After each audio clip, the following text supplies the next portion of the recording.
नमस्कार, मैं हूं आपके साथ योगेश पांडे और आप देख रहे हैं इंडिया वॉइस। रोक करेंगे 5 शहर 5 खबरों का, जिसमें सबसे पहले बात होगी बिहार में शराब के कारण हुई मौतों से विधानसभा में जमकर हंगामा, और इसके बाद बात होगी दिल्ली में हुई दरिंदगी की। फिर आपको बताएंगे अंकिता भंडारी केस का अपडेट, और इसके बाद बात करेंगे मुख्तार अंसारी की मुश्किलें कैसे बढ़ रही हैं, और आखिर में आपको यूपी निकाय चुनाव से जुड़ी बड़ी जानकारी देंगे। तो चलिए शुरुआत करते हैं बड़ी खबर के साथ। बिहार के छपरा में जहरीली शराब से करीब 20 लोगों की मौत हो गई है। वहीं कई लोगों का इलाज चल रहा है, और इन मौतों को लेकर बिहार विधानसभा के शीतकालीन सत्र में जमकर हंगामा हुआ है।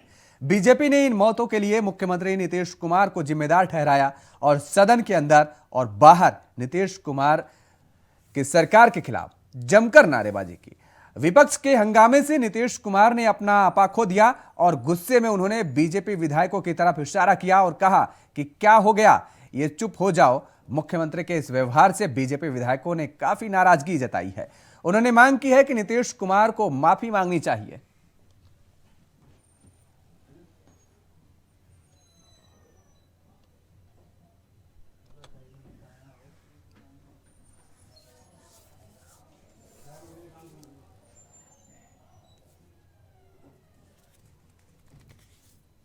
तो हंगामे के दौरान मुख्यमंत्री ने आपा खो दिया, और बिहार के छपरा में जहरीली शराब से अब तक लगभग 20 लोगों से ज़्यादा की मौत हो गई है। और इस मामले को लेकर सदन के अंदर और सदन के बाहर हंगामा देखने को मिला। विपक्ष ने सरकार पर हमला बोला, जमकर हमला बोला, और सरकार को सड़क से लेकर सदन तक घेरने की कोशिश की है। तो बिहार में शराब कांड को लेकर के अब सियासी जंग जारी है। लगातार विपक्ष सरकार पर हमलावर नजर आ रहा है।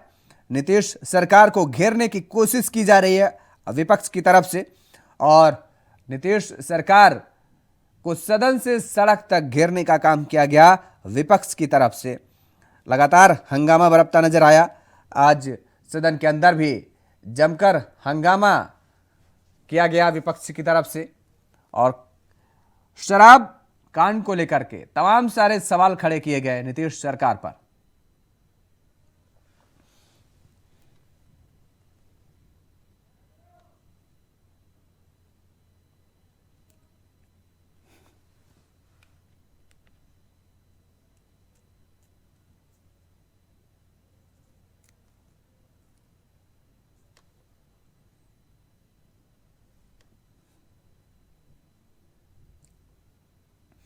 तो शराब से करीब 20 लोगों की मौत हो गई है, और मौत की वजह शराब बताई जा रही है। शीत सत्र में जमकर हंगामा हुआ है। बिहार से ये खबर है। आपको बता दें कि इस मामले को लेकर के लगातार विपक्ष हमलावर नजर आ रहा है। और इसी खबर पर ज्यादा जानकारी के साथ हमारी संवाददाता रजनी शर्मा हमारे साथ सीधे लाइव जुड़ चुके हैं। रजनी, अब तक बताया जा रहा है 20 लोगों की मौत हो गई है शराब कांड को लेकर के, और सियासी आर पार भी देखने को मिल रही है बिहार में, लेकिन और क्या कुछ अपडेट है? क्या 20 लोगों से भी ज्यादा की उम्मीद बताई जा रही है क्या इस कांड में? बिल्कुल, देखिए लगातार मरने वालों की संख्या बढ़ती जा रही है। जैसे कि सरकारी आंकड़े आ रहे हैं, उसमें दर्जन भर लोगों के मरने की पुष्टि हो रही है। हालांकि वहाँ स्थानीय लोग बता रहे हैं कि कुछ लोग लुक छिप कर जो इलाज करा रहे थे, उनमें से भी कई लोगों की मौतें हो चुकी है। स्थानीय लोगों की माने तो लगभग 19 मौतें अब तक हो चुकी है। और आज विधानसभा में पूरे दिन यही मामला छाया रहा, क्योंकि जिस समय सदन चल रहा है, सदन के अंदर नीति निर्धारित किए जा रहे हो, और उस दरमियान शराबबंदी वाले बिहार में अगर शराब से मौतें हो जाती है तो ये बड़ी खबर है, और विपक्ष को बैठे बैठा मुद्दा मिल गया है। हालांकि विपक्ष के इन सवालों से मुख्यमंत्री खासे तेवर में आकर मुख्यमंत्री आक्रोशित होकर उन्होंने बहुत कुछ ऐसा कह दिया जो मर्यादित तौर पर नहीं कहना चाहिए। और उसके बाद विपक्ष में जो बैठे तमाम विधायक और नेता थे, नेता प्रतिपक्ष थे, वो तमाम लोग सदन का बाइकआउट करके बाहर निकल गए, और खासा हंगामा इस दिन भर देखने को रहा। काफी मरमरिंग रही, काफी चर्चे में रहा। हालांकि एक और खास बात ये रही कि सरकार के पक्ष में बैठे लोगों ने भी इस बात का जमकर विरोध किया। कई वही माले के जो विधायक थे उन्होंने ये सवाल उठाया, आरजेडी के विधायकों ने सवाल उठाया कि आखिर ये कैसी शराबबंदी है कि शराबबंदी वाले बिहार में ऐसे मौतें हो रही है, क्योंकि छपरा में ये मौत पहली बार नहीं हुई है, इसके पहले भी 3 महीने पहले भी मौतें हुई थी, लगभग 9 लोग उस समय मरे थे और कई लोग अंधे भी हुए थे। प्रशासन इतनी सख्ती बरत रही है, सरकार नित नए कानून शराबबंदी के लिए नित नए कानून बन रही है, सरकार रोज उसमें सुधार कर रही है, अमेंडमेंट किए जाते हैं, बावजूद उसकी इस तरह की घटनाएं होती है। और सबसे अहम बात यह है कि जब मद्य निषेध मंत्री से इस बाबत पूछा गया तो उन्होंने कहा कि ये तो स्वाभाविक सी बात है, जब भी कोई बंदी लागू की जाती है तो उसके विरोध हुआ करते हैं, तो ये कोई एक्सक्यूज नहीं है। अगर सरकार से जो विपक्ष में बैठे लोग हैं उनका ये कह रहा है कि अगर सरकार से संभल नहीं रहा है तो सरकार को ऐसे कानून को हटा देना चाहिए। हालांकि जो वहां के छपरा के स्थानीय विधायक उन्होंने यहाँ तक कहा कि वो कोर्ट जाएंगे, लोगों की जो मौतें हुई हैं उसको लेकर आपराधिक मामला दर्ज कराएंगे मुख्यमंत्री से कि मुख्यमंत्री के रोक के बावजूद राज्य में ऐसी घटनाएं कैसे घट गई। तो कह सकते हैं कि पूरी तरह से आज दिन भर सदन में बिहार के डेवलपमेंट की कोई बात नहीं हुई, बल्कि शराबबंदी की उड़ रही धज्जियां और लोगों की मौतें ही छाई रही। छपरा के विधायक कोर्ट जाने का रोक कर रहे हैं। रजनी, क्या छपरा के विधायक की कोई जिम्मेदारी नहीं बनती है, क्योंकि वो अपने क्षेत्र का प्रतिनिधित्व करते हैं, जनता ने उनको इसीलिए चुना है और वो माननीय हैं। वहां का प्रशासन, लोकल प्रशासन क्या माननीय की बात नहीं सुनता है? क्या माननीय की कोई जिम्मेदारी नहीं बनती है? वो अपने जिम्मेदारों से मुकरते हुए कोर्ट का रुख करने की बात कर रहे हैं क्या? बिल्कुल योगेश, यही अहम बात है, क्योंकि छपरा में ये पहली बार हादसा नहीं हुआ है, पहली बार ऐसी घटना नहीं है, इसके पहले भी ऐसे हादसे हुए, ऐसी घटनाएं हुई हैं। और ये शराबबंदी कानून उस समय भी लागू था, उस समय जब एनडीए की सरकार हुआ करती थी, बीजेपी साथ में थी।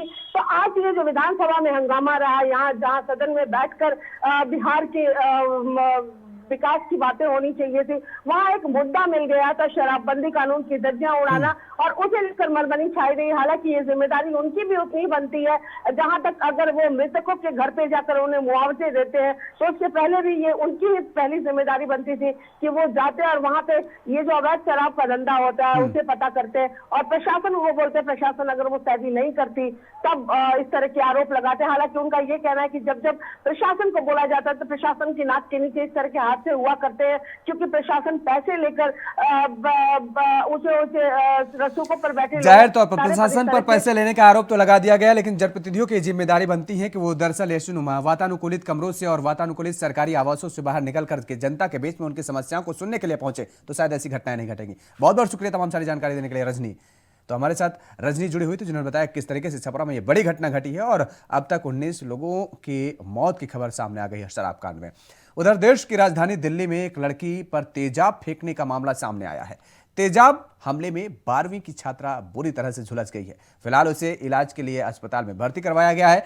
पुलिस मामले की जांच कर रही है। जानकारी के मुताबिक बुधवार सुबह 7:30 बजे के करीब यह घटना हुई है। यह घटना दिल्ली के द्वारका मोड़ इलाके की है। घटना के बाद लड़की को सफदरजंग अस्पताल में भर्ती कराया गया है, जहां उसका इलाज जारी है।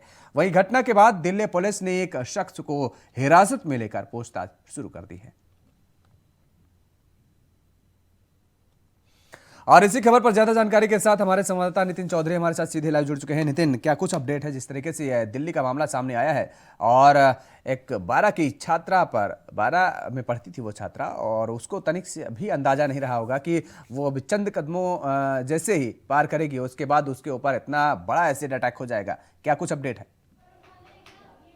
देखिए योगेश, बिल्कुल जिस तरीके से आज 12वीं क्लास की छात्रा के ऊपर जो है तेजाब फेंका गया था, उस समय जो स्कूल के लिए छात्रा अपने घर से निकली थी कि स्कूल उसे जाना था, लेकिन उसके बाद में जैसे ही वो द्वारिका मोड़ पहुंचती है तो उसी के बाद में नेहरू गार्डन के पास में जाकर 2 युवक आते हैं स्कूटी पर, और स्कूटी सवार युवकों ने जो है पीछे वाले युवक ने जो है लड़की के ऊपर जो है तेजाब फेंक दिया था। साथ ही उसका कहना बताया जा रहा है कि जिस तरीके से तेजाब फेंका गया था उसकी छोटी बहन ने जाकर अपने पिता को बताई। पिता ने जहाँ तुरंत जो है इस पर एक्शन देखते हुए वो तुरंत थाने पहुंचे। जिस तरीके से तेजाब फेंका गया था उसने बताया कि बड़ी बहन के ऊपर तेजाब फेंक दिया गया, और साथ ही जिस तरीके से तेजाब फेंका गया कि आखिरकार उसका जो चेहरा है वो पूरी तरीके से जल गया और उसके आंखों में भी तेजाब गया हुआ। उसे जो है नज़दीकी अस्पताल जो सफदरजंग हॉस्पिटल है उसे जो है पर जो है एडमिट कराया गया है। जिस तरीके से सीसीटीवी फुटेज खंगाला तो दिल्ली पुलिस ने, तो फुटेज के में जो है एक युवक को जो है गिरफ्तार कर लिया गया है। आखिरकार वो ही युवक है या कौन युवक है उसको जो पूरी तरीके से पुलिस जांच पड़ताल करेगी। जिस तरीके से युवक ने जो अपना चेहरा भी ढका हुआ था जब तेजाब लड़की के ऊपर फेंका था, साथ ही उसमें जो एक युवक को गिरफ्तार कर लिया। है। पुलिस अभी पूरे मामले की जांच पड़ताल कर रही है कि आखिरकार कौन वो युवक है जो दूसरा साथी है उसको भी ढूंढने की तैयारी में लगी हो। लेकिन पुलिस के द्वारा कहा जा रहा है कि जिस तरीके से लड़की के ऊपर जो है तेजाब फेंका गया है, तो उसमें जो है 2 लोगों का नाम लिया जा रहा है। जो युवक थे उसके साथ में ही बताया जा रहा है कि जो युवक थे उसको जो काफी दिन से परेशान कर रहे थे, लेकिन उसके बाद में जब तेजाब उसके ऊपर डाला तो एक युवक को पुलिस ने गिरफ्तार कर लिया था। लेकिन दिल्ली की जो महिला आयोग की अध्यक्ष स्वाति मालीवाल, वो हमेशा जो है तेजाब को लेकर जो है लड़ाई लड़ती रहती है। जिस तरीके से लड़की के ऊपर आज तेजाब फेंका गया, तो तेजाब को देखते हुए वहां पर पूरी तरीके से एक्शन में। लेकिन केजरीवाल सरकार की बात की जाए तो केजरीवाल सरकार का कहना है कि जिस तरीके से तेजाब फेंका गया था लड़की के ऊपर, तो उस पर जो पूरी तरह उनको बख्शा नहीं जाएगा। जिसमें ऐसी लड़की के साथ में जो हालत की है, लड़की जो अपने स्कूल के लिए निकली थी सुबह अपने घर से तैयार होकर, तो लेकिन सुबह 7 बजे लड़की के ऊपर जो तेजाब फेंका था, तेजाब डलते ही जैसे पुलिस को पता सूचना मिली तो पुलिस मौके पे पहुंचती है और वहाँ के जो सीसीटीवी फुटेज लगे उन फुटेजों के खंगाले में लगते, जब उसे एक युवक को पुलिस ने गिरफ्तार कर रखा, उससे पूछताछ करी जा रही है। जी बिल्कुल। कितने लोग थे इन युवक के एक युवक को आपने बताया कि हिरासत में लिया गया है और उससे पूछताछ जारी है। पूछताछ में क्या कुछ सामने निकल करके आया है आप बता रहे हैं, क्योंकि बाइक में 2 आरोपी थे और 2 जो पीछे बैठा हुआ था दूसरा आरोपी, उसने इस कांड को अंजाम दिया है। ऐसे में उसने क्या कुछ जानकारी अब तक पूछताछ में दी है? जी देखिए, बिल्कुल अभी जो है उससे पूछताछ की जा रही है, दिल्ली पुलिस द्वारा पूछताछ की जा रही है। क्योंकि जिस तरीके से लड़की के ऊपर जो तेजाब डाला था उसमें जो 2 युवक थे, 2 युवक में से एक युवक को जो अभी तक गिरफ्तार कर रखा है, लेकिन उसमें पूरी तरीके से वो बताने के लिए तैयार नहीं हो रहा। लेकिन दिल्ली पुलिस का कहना है कि जल्दी से जल्दी जो है इसमें दूसरे युवक को भी जो है गिरफ्तार कर लिया जाएगा, क्योंकि उसके लिए जो है टीम गठित कर दी गई है। तमाम टीमें यहाँ पर लगा दी गई है कि जिस तरीके से लड़की के ऊपर तेजाब जो डाला था तो जो उसकी हालत जो है काफ़ी नाजुक बनी हुई है। उसके पिता का भी कहना है कि अभी बच्ची की जो आंखें हैं उनके अंदर जो तेजाब अंदर चला गया तो उसमें जो आंखें भी नहीं खुल रही, तो उसी को देखते हुए अभी उसे सफदरजंग हॉस्पिटल में जो इलाज कराया जा रहा है। और साथ ही उन दूसरे जो युवक है उसे भी जल्दी से जल्दी गिरफ्तार किया जाएगा। लेकिन जो एक युवक को दिल्ली पुलिस ने गिरफ्तार कर रखा है उससे पूछताछ की जा रही है और साथ ही उससे अभी बताने के लिए पूरी तरीके से संभव नहीं हो रहा कि आखिरकार किस कारणों की वजह से इसमें डाला गया है। कुछ कारण और भी आ सकते हैं। जिस तरीके से लड़की के ऊपर जो तेजाब डाला था उसे जो है बताया जा रहा है कि उसको जो काफी पहले भी परिचित है, उन लोगों से नामजद भी जो FIR कराई है। उनमें जो है 2 युवकों का नाम है, जिस युवकों को जो गिरफ्तार करा गया उस युवक का नाम है और दूसरा जो युवक अभी फरार है उस युवक का भी नाम है। लेकिन अभी दिल्ली पुलिस पूरे मामले की जांच पड़ताल में लगी हुई है और उसके परिवार से भी बातचीत कर रही है, लड़की से भी हॉस्पिटल में जो है कंटिन्यू बातचीत करने की कोशिश कर रही है। क्योंकि लड़की के ऊपर जो तेजाब डाला गया था, जो लड़की सुबह 7 बजे अपने घर से स्कूल के लिए निकली थी, जब छात्रा कोशिश की जा रही लगातार। बहुत बहुत शुक्रिया तमाम सारी जानकारी देने के लिए। नितिन हमारे साथ जुड़े हुए थे, हमारे सहयोगी। उन्होंने बताया कि इस तेजाब कांड में एक आरोपी को अब तक हिरासत में लिया गया है, जबकि दूसरे की तलाश जारी है। वहीं अंकिता हत्याकांड में अब नया मोड़ सामने आ गया है। अंकिता हत्याकांड के मुख्य आरोपी पुलकित आर्य के पिता डॉक्टर विनोद आर्य के ड्राइवर ने उन पर यौन शोषण का आरोप लगाया, यानी कुकर्म का आरोप लगाया है। आरोप लगाने वाला 25 वर्षीय शख्स जिला सहारनपुर से छुटमलपुर निवासी रोहन कंबोज है। उसका कहना है कि नौकरी लगने के 3 दिन बाद डॉक्टर विनोद आर्य मेरे साथ उल्टी सीधी हरकतें करता था। रोहन ने आरोप लगाया कि विनोद आर्य उसे रात को अपने घर देर से बुलाता था और उसके साथ गलत हरकतें करने का प्रयास करता था। वहीं डॉक्टर विनोद आर्य से जब मामले के लेकर बात की गई तो उन्होंने फोन पर बात बताया कि उन पर यह झूठा इल्जाम लगाया जा रहा है। उनका ड्राइवर 21 नवंबर को पौड़ी जेल से लौटते समय नकदी और सिम लेकर फरार हो गया था और इसकी शिकायत डॉक्टर विनोद आर्य ने ज्वालापुर पुलिस थाने में कर दी थी। वहीं डॉक्टर के आरोपों के बाद ज्वालापुर कोतवाली में पुलिस ने मुकदमा दर्ज कर लिया है। और इसी खबर पर ज्यादा जानकारी के साथ हमारे संवाददाता अभय कल्त्रा हमारे साथ सीधे लाइव जुड़ चुके हैं।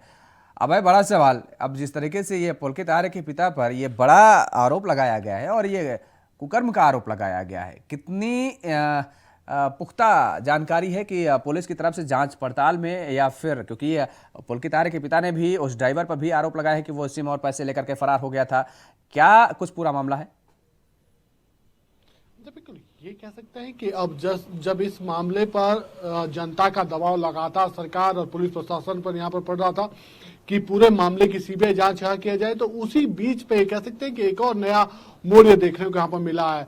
जो पूर्व राज्य मंत्री हैं विनोद आर्य, उनके ड्राइवर की तरफ से उनके खिलाफ यहाँ पर ज्वालापुर थाने में एक रिपोर्ट दर्ज कराई गई, जिसमें उनके खिलाफ ये कह सकते हैं कि करने के लिए, उनका शोषण करने के यहाँ पर बात कही गई कि उनके साथ अश्लील हरकतें करने की कोशिश पूर्व राज्य मंत्री की तरफ से की गई थी। पुलिस इस पूरे मामले पर गंभीरता से यहाँ पर जांच कर रही है। अब देखना ये होगा कि पुलिस प्रशासन की जांच किस एंगल पर यहाँ पर होती है। लेकिन इतना जरूर कह सकते हैं कि जो पूर्व राज्य मंत्री की तरफ से जो आरोप यहाँ पर लगाए गए कि जो ड्राइवर उनका था, जिसकी तरफ से उनके खिलाफ मुकदमा दर्ज कराया गया, उनके साथ अश्लील हरकत का या उसके साथ हुक्म का, उसके खिलाफ उनके द्वारा पूर्व में ही ज्वालापुर थाने में शिकायत दर्ज की गई थी कि वो जब पौड़ी से लौट रहे थे तो उनकी जो नकदी थी या जो मोबाइल सिम था उसको लेकर भागने का काम उसकी तरफ से किया गया था। लेकिन सवाल अब भी वही है कि आखिर इस परिवार के ऊपर एक के बाद एक आरोप क्यों यहाँ पर लग रहे हैं। क्या लगातार जो जांच की बात यहाँ पर बढ़ाई जा रही है, जो जांच का जो दायरा जो लगातार आगे बढ़ता नजर आ रहा है, उससे अब ये परिवार भयभीत नजर आ पा रहा है। क्या इन परिवार की जो हिस्ट्री यहाँ पर रही है उसको खंगालने का काम भी पुलिस की तरफ से किया जाएगा, क्योंकि पुलकित आर्य की जो मुश्किल है वो लगातार आगे बढ़ रही है। नार्को टेस्ट का उनके ऊपर लगातार यहाँ पर दबाव हो रहा है। जैसे ही नार्को टेस्ट होगा तो इस अंकिता भंडारी हत्याकांड की जो सच्चाई है वो खुल कर सामने आ जाएगी। ऐसे में उस परिवार की बदनामी ना हो, उस परिवार से ध्यान भटकाने की कोशिश यहाँ पर समझी जा सकती है कि जो आरोपी इस समय पुलिस के नजर में कहे जा सकते हैं, जिनके ऊपर ड्राइवर ने उनके ऊपर मुकदमा दर्ज यहाँ पर कराया, उसमें पुलिस की जांच अब क्या कहती है ये तो आने वाला वक्त बताएगा। लेकिन इतना जरूर कह सकते हैं कि पूर्व राज्य मंत्री के ऊपर जो आरोप यहाँ पर लगे बड़े संगीन धाराओं में मुकदमा दर्ज यहाँ पर हुआ और पुलिस अगर निष्पक्ष जांच यहाँ पर करती है तो फिर ऐसे में जो पूर्व राज्य मंत्री है उनकी जो मुश्किलें होंगी और बढ़ती हुई भी नजर आएंगी। जी अभय, आपने कहा कि अगर पुलिस निष्पक्ष जांच करते हुए नजर आती है तो अभी पूर्व राज्य मंत्री की मुश्किलें और भी बढ़ सकती हैं। इस पूरे मामले को लेकर के, वो चाहे अंकिता भंडारी केस को लेकर के पुलकित आर्य का हम जिक्र करें या अब जो नया मोड़ सामने आ गया है पुलकित आर्य के पिता का, उसको लेकर के सरकार का क्या रुख नजर आ रहा है?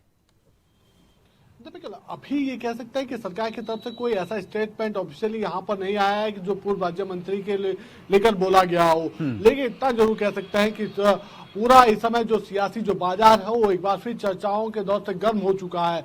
सोशल मीडिया एक बार फिर यहाँ पर उस परिवार के खिलाफ यहाँ पर आक्रोशित मुद्रा में नजर आ रहा है। और जो पूर्व अंकिता भंडारी हत्याकांड को लेकर ये कह सकते थे कि जो पूर्व राज्य मंत्री की तरफ से जो बयान दिए गए थे कि उनका अपने बेटे से कोई संबंध नहीं है, उनका बेटा उनकी नहीं सुना करता था, उसका कोई भरोसा नहीं चलता था, तो उसमें ये कह सकते हैं कि उस समय थोड़ी बहुत सिंपैथी ये कह सकते हैं कि राज्यवासियों की उनके तरफ मरती दिख रही थी। लेकिन जो अब वो खुद उनके ऊपर उनके ड्राइवर की तरफ से आरोप लगाए गए हैं, जिसमें ज्वालापुर पुलिस जांच यहाँ पर कर रही है, मुकदमा दर्ज हो चुका है, तो ऐसे में समझा जा सकता है कि पूर्व राज्य मंत्री की जो मुश्किलें होंगी और बड़ी नजर आएंगी और सोशल मीडिया पर या फिर दूसरे जो मीडिया के जो माध्यम है उसके खिलाफ वहां पर और बातें यहाँ पर छिड़नी शुरू हो गई कि क्या इस परिवार की जो पिछला जो इतिहास रहा है, पीछे जो रिकॉर्ड रहे, उसकी जांच भी पुलिस यहाँ पर करे ताकि एक सच्चाई सामने आ सके कि क्या कुछ इस परिवार का इतिहास यहाँ पर रहा है। ये कहा जा सकता है कि अब पारिवारिक इतिहास पर भी लोग सवाल उठाने लगे हैं।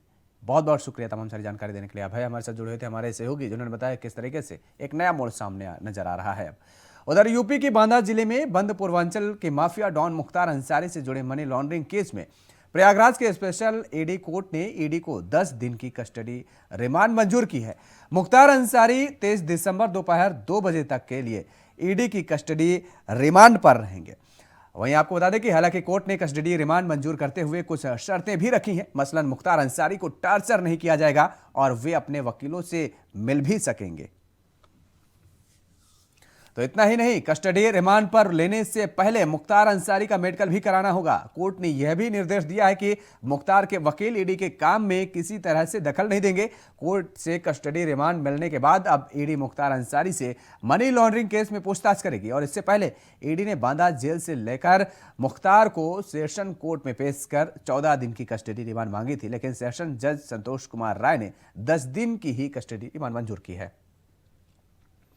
और इसी खबर पर ज्यादा जानकारी के साथ हमारे संवाददाता शुएब रिजवी हमारे साथ सीधे लाइव जुड़े हुए हैं। शुएब, ईडी की गिरफ्त में अब मुख्तार अंसारी, ये कहा जा सकता है कि मुश्किलें और भी बढ़ने वाली हैं।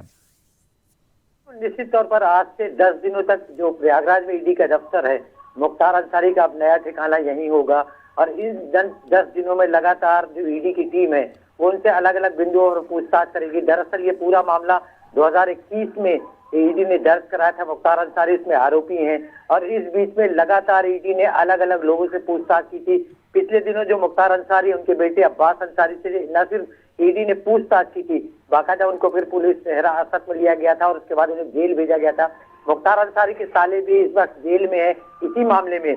लेकिन अब्बास अंसारी और इनके साले की गिरफ्तारी के बाद ये उम्मीद लगाई जा रही थी, जो कि मुख्तार अंसारी ऑलरेडी जेल में थे, लेकिन ईडी ने बाकायदा कोर्ट में एक अर्जी दाखिल की थी और कस्टडी लेने की डिमांड की थी। 14 दिन की रिमांड मांगी थी, लेकिन कोर्ट ने उन्हें 10 दिन की रिमांड दी है।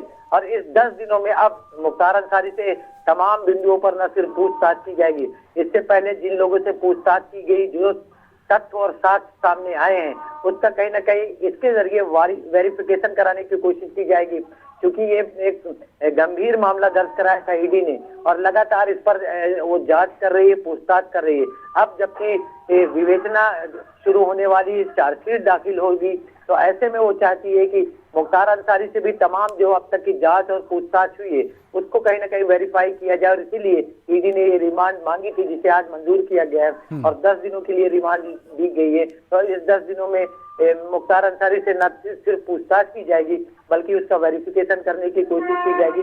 साथ ही साथ हो सकता है जरूरत पड़ने पर इन्हें कुछ जगहों पर ले भी जाया जा सके। फिलहाल जो प्रयागराज में ईडी का दफ्तर है, मुख्तार अंसारी से अब से कुछ देर पहले पूछताछ शुरू भी हो चुकी है और अब लगातार ये सिलसिला 10 दिनों तक जारी रहेगा। जी, लेकिन इस दौरान एक बात और कही गई है कि दरअसल टॉर्चर नहीं किया जाएगा पूछताछ के दौरान। क्या मुख्तार अंसारी की तरफ से अंदेशा जताया गया था क्या अदालत के सामने या कोर्ट के सामने कि उन्हें टॉर्चर किया जा सकता है? उनके परिवार की तरफ से कोई ऐसा अंदेशा, या फिर कोर्ट ने स्वतः संज्ञान लिया है? बिल्कुल निश्चित तौर पर इस पूरे मामले में जो उनके वकील है उन्होंने तमाम हवाले दिए थे। पहले तो उन्होंने रिमांड जो है उसका विरोध किया था, लेकिन आखिरकार रिमांड की जो अवधि है 10 दिन की दे दी गई है। लेकिन इस बीच में ये जरूर है कि कुछ शर्तें जरूर कोर्ट ने जो ईडी टीम है उनके साथ रखी है। उसमें से न सिर्फ इनका प्रतिदिन मेडिकल कराने की बात कही गई, किसी तरह का टॉर्चर नहीं किया जाएगा, वकीलों से मिलने के लिए भी इन्हें छूट होगी। हालांकि ये जरूर निर्देश है कि किसी तरह की ईडी की जांच में कोई इंटरफेयर मंजूर नहीं किया जाएगा, लेकिन इस बीच में वकील से मिलने के भी अवसर होंगे उनके पास। साथ ही साथ जो मेडिकल है वो कराया जाएगा, बीमारी का हवाला भी दिया गया था, इसलिए मेडिकल टीम भी रहेगी, मेडिकल भी कराया जाएगा। साथ ही साथ पर डे जो रिपोर्ट है मेडिकल की वो रहेगी। इस तरह से कह सकते हैं कि शर्तें भी जो सुरक्षा की अगर बात की जाए तो कड़ी सुरक्षा दी जाएगी, क्योंकि सुरक्षा का भी हवाला दिया गया था। इस तरह के तमाम जो बिंदु हैं उस पर कोर्ट ने निर्देश जरूर दिए हैं, उसका पालन करना होगा। लेकिन जो ईडी की जांच और पूछताछ है उसमें किसी तरह का इंटरफेयर कोई नहीं होगा, ये साफ कर दिया है कोर्ट ने। तो इस तरह से कह सकते हैं कि ईडी अब तमाम बिंदुओं पर पूरी बारीकी से न सिर्फ पूछताछ करेगी, वेरीफाई करने की कोशिश करेगी, हो सकता है कोई जगह ले भी जाए, क्योंकि ईडी अपने तरीके से पूछताछ करती है। और टॉर्चर की जहां तक बात है, वैसे भी ईडी जो अपनी कार्यशैली है उसमें कहीं ना कहीं पूछताछ को महत्व देती है। तो ऐसे में जो उनके वकील है उनकी तरफ से जो कहा गया है उसका भी ख्याल रखने के लिए कोर्ट ने कहा है। बहुत बहुत शुक्रिया तमाम सारी जानकारी देने के लिए। श्रेयब रिजवी हमारे सहयोगी हमारे साथ जुड़े हुए थे, जिन्होंने बताया किस तरीके से अब मुख्तार अंसारी को लेकर के पूछताछ आगे ईडी करेगी और 10 दिन की हिरासत में, ईडी की हिरासत में मुख्तार अंसारी रहेगा। उधर इलाहाबाद हाईकोर्ट की लखनऊ बेंच की तरफ से प्रदेश के नगर निकाय चुनाव की अधिसूचना जारी करने पर 12 दिसंबर को लगाई गई रोक को 20 दिसंबर तक जारी रखने का आदेश दिया गया है। नगर निकाय चुनाव में ओबीसी आरक्षण लागू करने में प्रक्रिया का पालन न करने का आरोप राज्य सरकार पर लगाते हुए एक जनहित याचिका दाखिल की गई थी, जिस पर न्यायमूर्ति डीके उपाध्याय की अध्यक्षता वाली खंडपीठ ने यह आदेश दिया है। बुधवार को हुई सुनवाई के दौरान राज्य सरकार ने जवाबी हलफनामा देने के लिए 3 दिन का वक्त मांगा था, जिसे कोर्ट ने मंजूर कर लिया है। और इसी खबर पर ज्यादा जानकारी के साथ हमारे संवाददाता प्रियम पाठक हमारे साथ सीधे लखनऊ से लाइव जुड़े हुए हैं। प्रियम, निकाय चुनाव की अधिसूचना पर 20 दिसंबर तक रोक लगा दी गई है। बिल्कुल योगेश, देखिए नगर निकाय चुनाव को लेकर जो लंबे समय से कयास चले थे कि तारीखों की घोषणा की जाएगी, उस पर इलाहाबाद हाईकोर्ट की लखनऊ बेंच ने अपनी रोक जो है उसको बरकरार रखा है और अब ये रोक जो है वो 20 दिसंबर तक के लिए जारी करी गई है। इस बीच सरकार से जवाब तलब किया गया है। ओबीसी के आरक्षण के मुद्दों को लेकर एक जनहित याचिका जो है वो दायर की गई थी और उस याचिका पर ही सुनवाई करते हुए पहले सोमवार को हाईकोर्ट ने जो है वो 1 दिन की रोक लगाई थी और उसके बाद मंगलवार को 1 दिन की और फिर बुधवार को आज जब इस मामले को लेकर सुनवाई हुई तो हाईकोर्ट ने इस पूरे मसले को लेकर 20 दिसंबर तक के लिए जो है वो रोक लगा दी है। वहाँ दूसरी तरफ अगर आप बात करें तो नगर विकास विभाग जो है वो जो है प्रशासकों की नियुक्ति की तैयारी कर रहा है, क्योंकि जो कार्यकाल है मेयरों का, पार्षदों का वो पूरा हो रहा है, तो उसके बाद प्रशासकों की वहाँ पर नियुक्ति जो है वो की जाएगी और इसको लेकर सभी तैयारियां जो है वो पूरी की जा रही है और पूरा प्रयास है कि उसके बाद जैसे ही 20 तारीख को सरकार अपना हल्फनामा दायर करेगी और उसके बाद में जो सरकार है उसके जो कोर्ट है वो अनुमति देगा और उसके बाद चुनाव आयोग की तरफ से जो है नगर निकाय चुनाव को लेकर अधिसूचना जो है वो जारी की जाएगी। 17 नगर निगम उत्तर प्रदेश के अंदर हैं। इसके अंदर जो अभी आरक्षण सूची जारी करी गई उसमें 2 सीटें जो थी वो अनुसूचित जाति को के लिए आरक्षित करी गई थी, जिसमें से 1 सीट महिला अनुसूचित जाति के लिए थी। इसके अलावा 4 सीटें जो थी वो पिछड़ा वर्ग के लिए जो है वो आरक्षित करी गई और उसमें 2 महिला पिछड़ा वर्ग के लिए आरक्षित करी गई थी सीटें। तो उसके खिलाफ ये याचिका दायर करी गई और कहा गया था कि जो ओबीसी का जो आरक्षण है जितने % होना चाहिए था उसका इसमें जो है वो पालन नहीं किया गया है और उसी को लेकर एक जनहित याचिका दायर करी गई थी और इस पूरे मसले को लेकर कोर्ट ने सुनवाई की है और फिलहाल अभी 20 तारीख तक अधिसूचना जारी करने के लिए रोक लगा दी है। 20 नवंबर तक के लिए अधिसूचना जारी करने के लिए रोक तो लगा दी गई है अदालत की तरफ से, लेकिन प्रियम, राजनीतिक दलों का अगर जिक्र करें निकाय चुनाव को लेकर के, तो किस तरीके से अभी से ही तैयारी में लग गए हैं और किस तरीके से सक्रियता बनाए हुए नजर आ रहे हैं?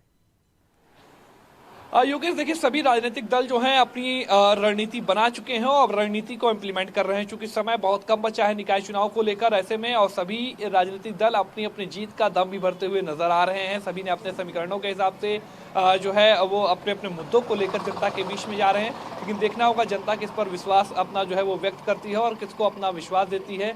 जिस तरीके से बात करें पिछले चुनाव के जो नतीजे आए थे उनको ध्यान में रखें तो कहीं ना कहीं साफ तौर पर जो फाइट है वो समाजवादी पार्टी और भारतीय जनता पार्टी के बीच में देखने को मिल रही है। हालांकि निकाय चुनाव में कई ऐसी सीटें हैं जहां पर निर्दलीय प्रत्याशियों का भी बोलबाला जो है वो साफ तौर पर देखने को मिलता है, लेकिन इस बार भी जो मुद्दे होंगे उनको लेकर पूरा प्रयास होगा कि ज्यादा से ज्यादा सीटें जो है वो अपने खेमे में की जाए। दोनों ही पार्टियां जो है वो इस चुनाव में अपना पूरा दमखम के साथ में अपनी रणनीति को बनाया है। प्रत्याशियों के जो नाम जारी किए जाएंगे किन आधार पर होगा, क्या उसके समीकरण होंगे, क्या क्षेत्रीय समीकरण होंगे, क्या जातीय समीकरण होंगे, इन सभी चीजों को पूरी तरह से साधने का प्रयास जो है वो सभी राजनीतिक दलों की तरफ से किया जा रहा है और जिसके समीकरण, जिसके कयास जो है, जिसकी रणनीति जो है वो सबसे बेहतर होगी, उसी के पार्टी के प्रत्याशी जो है वो जीतेंगे। तो कहीं ना कहीं कह सकते हैं अभी फिलहाल तारीखों को लेकर जरूर जो है कानूनी दांवपेच का जो एक केस है वो फंसा हुआ है, लेकिन माना जा रहा है कि जब तारीखों की घोषणा होगी उसके बाद जो प्रत्याशियों की सूची जारी होगी उसमें काफी हद तक ये तस्वीरें साफ होगी कि किन समीकरणों को पार्टी ने अपने बिल्कुल, ये कहा जा सकता है कि राजनीतिक दलों ने पूरी तरीके से रणनीति बना रखी है अभी से ही। बहुत बहुत शुक्रिया तमाम सारी जानकारी देने के लिए प्रेम, हमारे साथ जुड़े हुए जिन्होंने बताया किस तरीके से दिसंबर तक फिलहाल अभी नगर निकाय चुनाव की अधिसूचना पर कोर्ट ने रोक लगा दी है। 5 शहर 5 खबरों में फिलहाल इतना ही। खबरों के लिए आप देखते रहिए इंडिया वॉइस। नमस्कार।